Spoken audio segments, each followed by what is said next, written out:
रजीम बिस्मिल्लाहिर्रहमानिर्रहीम अल्लाहुम्मा सल्लि अला मुहम्मद व आले मुहम्मद। मोमिनीन कराम, नमाज के अहकाम हम तफसीली तौर पर हर चीज़ डिस्कस कर चुके हैं। तकरीबन 50 के करीब हमारे लेक्चर्स हैं नमाज पर, एक एक चीज़ तफसीली तौर पर बताइए। लेकिन ख़वातीन के कुछ सवाल ऐसे आते हैं कि ख़ातून की नमाज और मर्द की नमाज में क्या फ़र्क है।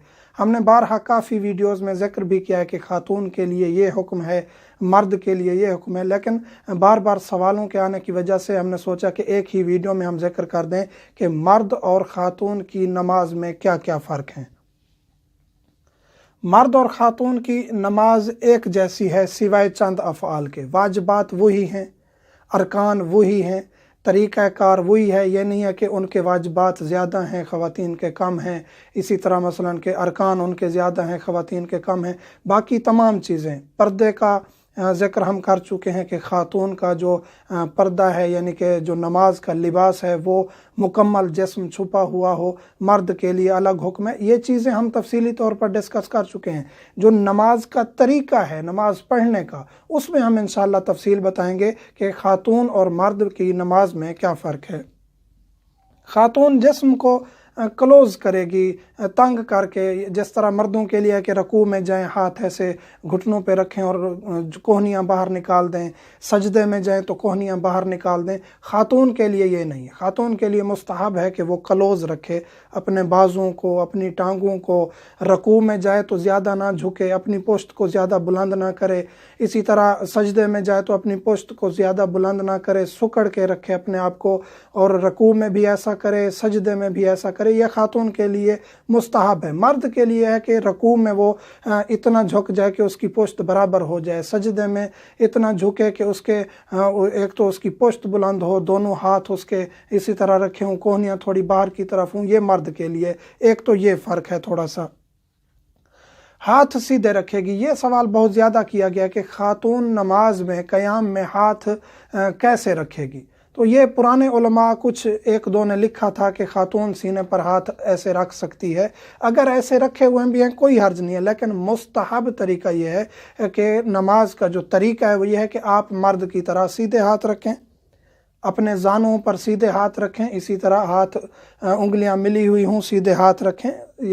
ये तरीका है ख़वातीन के लिए भी, मर्दों के लिए भी। और अगर ऐसे किसी ख़ातून ने रखे हुए हैं, कुछ बुज़ुर्ग ख़वातीन ऐसे ही करती हैं और उनको कहा भी जाए तो वो कहती हैं कि आपने अब नया तरीका निकाल लिया, हम तो शुरू से ऐसे कर रही हैं, तो उनको ना रोकें, उनकी भी नमाज ठीक है, आप अपने अफ़आल को अंजाम दीजिए।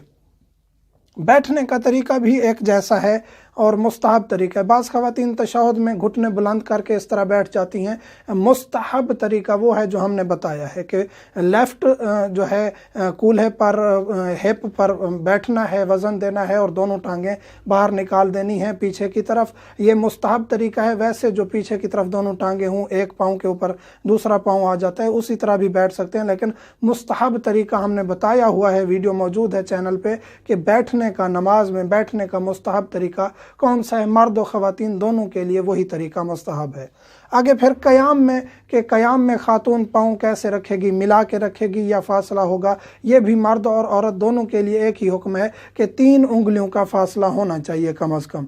बिल्कुल मिला के नहीं, मिला के रखे हुए ख़ातून ने कोई मसला नहीं है, लेकिन मुस्तहब यह है कि 3 उंगलियों का फासला हो कम अज़ कम दोनों पाँव के दरमियान, और ज़्यादा से ज़्यादा एक बालिश्त का। बहुत ज़्यादा टांगें नहीं खोलनी चाहिए। दूसरे मसलक में कुछ ऐसे लोग हैं जो कहते हैं कि पाँव खुले रखें और पूरे मुसल्ले पर उन्होंने पाँव फैलाए हुए होते हैं। हम कोई तंज नहीं कर रहे, लेकिन ये तरीका आदाब के भी खिलाफ है। यानी एक अजीब हरकत है कि इंसान खुली टांगें रख के नमाज पढ़ रहा हो। मुस्तहब यह है कि 3 उंगलियां हों कम अज़ कम, ज़्यादा से ज़्यादा एक बालिश्त, एक हाथ का फासला हो, उससे ज़्यादा फासला नहीं होना चाहिए। जहर और इख्फात में इख्तियार है, ये एक फ़र्क है जो ज़रूरी है। ख़वातीन पूछती भी हैं कि मर्द जो है वो, उसके लिए ज़रूरी है कि फ़जर की, मगरिब की और इशा की, मगरिब इशा की पहली 2 रकत, اور फजर की पूरी जो पहली जो 2 रकत हैं, इसी तरह मगरिब की पहली 2 रकत, इशा की पहली 2 रकत, ये बुलंद आवाज़ में किरात करनी है। इख्फात से मुराद यह है कि आहिस्ता आवाज़ में, जहर से मुराद यह है कि बुलंद आवाज़ में। मर्द के लिए ज़रूरी है कि वो बुलंद आवाज़ में, ये मर्द बहुत गलती करते हैं अक्सर जगह पे, चाहे वो फजर पढ़ रहे हों, ज़ोहर पढ़ रहे हों, असर पढ़ रहे हों, मगरिब पढ़ रहे हों, उनकी आवाज़ निकल ही नहीं रही होती। ये जानबूझकर ऐसा करते हैं तो नमाज बातिल है। जहर और इख्फात का ख्याल रखना मर्द के लिए वाजिब है। फजर पढ़ रहे हैं तो आप इतनी आवाज़ से पढ़ें। जमात के साथ पढ़ते हैं तो फिर आप खामोश पीछे क़याम में ठहरे भी रहें तो आपके लिए कोई हर्ज नहीं, आपने कुछ नहीं पढ़ना। लेकिन अगर आप अपनी फुरादा नमाज पढ़ रहे हैं तो उसमें ज़रूरी है आप अलहम्द भी, दूसरी सूरत भी बुलंद आवाज़ से पढ़ें। बाकी पूरी नमाज आप बेशक आहिस्ता आवाज़ में पढ़ सकते हैं, कोई मसला नहीं है। लेकिन क़याम में, फजर में भी, मगरिब और इशा में भी जो है बुलंद आवाज़ से पढ़ना है। बाकी जो तीसरी चौथी रकत है मगरिब इशा की या ज़ोहर और असर की पूरी जो नमाज है ये इख्फात में पढ़नी है, यानी आहिस्ता आवाज़ में क़याम पढ़ना है, ज़रूरी है। आप आते हैं ख़ातून के लिए क्या हुक्म है। ख़ातून के लिए ज़ोहर और असर तो हर सूरत में इख्फात ही पड़ेगी, ज़रूरी है, बुलंद आवाज़ से नहीं पढ़ सकती।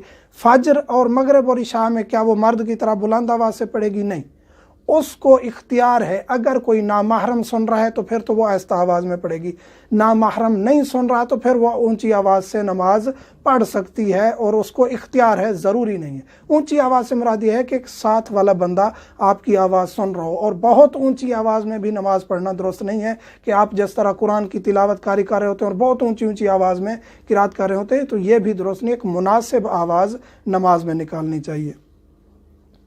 जमात करवाने के लिए ख़ातून बराबर ठहरेगी, ये अहम तरीन मसला है। हत्ता कि कुछ जो पढ़ी लिखी दीन जानने वाली भी ख़वातीन हैं उनको इस बारे में इल्म नहीं है कि वो जमात किस तरह करवाएंगी, क्योंकि इमाम जो है वो मर्द होता है और इमामत करवाता है तो उसका मुसल्ला बाकी सफ़ों से आगे होता है और वो अकेला ठहर के इमामत करवा रहा होता है। लेकिन ख़ातून की इमामत इस तरह नहीं हो सकती। ख़ातून अगर जमात, वैसे तो ख़वातीन जमात के साथ नमाज पढ़ सकती हैं, इसमें कोई शरअ इश्काल नहीं है। जमात अगर हो रही है तो जो ख़ातून जमात करवा रही है वो बाकी ख़वातीन के साथ बराबर ठहरेगी। हाँ, अगर एक बालिश्त वो आगे हो जाती है तो कोई मसला नहीं है, लेकिन बिल्कुल आगे ठहरना और पीछे सफ़े लगी हुई अकेला, जिस तरह इमामत होती है जमात की, मर्द ठहरा हुआ होता है और पीछे इमामत हो रही होती है, ऐसा करना जमात में ख़वातीन के लिए और ख़ातून जमात पढ़ा रही हो तो दुरुस्त नहीं है। मर्द पढ़ा रहे हैं, पीछे मर्द ठहरे हैं और उसके पीछे ख़वातीन की सफ़े हैं, कोई मसला नहीं है। जैसे हरम में या बड़े इदारों में मुमकिन है ऐसा होता हो, या आगे मर्द है पीछे ख़वातीन जमात पढ़ रही हैं तो भी कोई मसला नहीं है। लेकिन अगर ख़ातून जमात करवा रही है, ख़ातून इमामत करवा रही है, जमात करवा रही है, तो उसके लिए ज़रूरी है कि वो बाकी ख़वातीन के साथ बराबर ठहरे सफ़ में, आगे नहीं हो सकती। थोड़ा सा आगे होती है, एक बालिश तो थोड़ा सा आगे हो जाती है ताकि पता चले कि कौन नमाज पढ़ा रही है, तो इसमें कोई हर्ज नहीं है। ये ज़रूरी थे मसाइल जो हमने डिस्कस करने थे। काफ़ी सवालात इसके बारे में आते हैं और हर तकरीबन चीज़ के बारे में सवाल किया जाता है कि जी मर्द के लिए क्या हुक्म है, ख़ातून के लिए क्या हुक्म है। कोशिश हमने की है, हर वीडियो में डिस्कस किया है कि मर्द और ख़ातून के लिए ये हुक्म है। अहम तरीन जो चीज़ है वो ये है कि जहर और इख्फात का ख्याल रखना है। ख़ातून के लिए ये ज़रूरी नहीं है कि वो ऊंची आवाज़ से नमाज़ पढ़े। बाकी कुछ जो चीज़ें हैं, मसलन के पाँव मिला के ख़ातून ठहरती हैं अक्सर औक़ात और हाथ सीने पे रखती हैं और तशहुद में घुटने उठा के बैठती हैं, ये जो चीज़ें हैं अगरचे इनमें नमाज आपकी बातिल नहीं होती, लेकिन मुस्तहब तरीका वही है जो हमने प्रैक्टिकली नमाज में भी बताया हुआ है, पढ़ के हमने नमाज दिखाई हुई है और ये तमाम अहकाम हमने डिस्कस किए हुए हैं। मोमिनीन से मुल्तमस है हमें दुआ में याद रखा करें। वल्हम्दुलिल्लाहि रब्बिल आलमीन।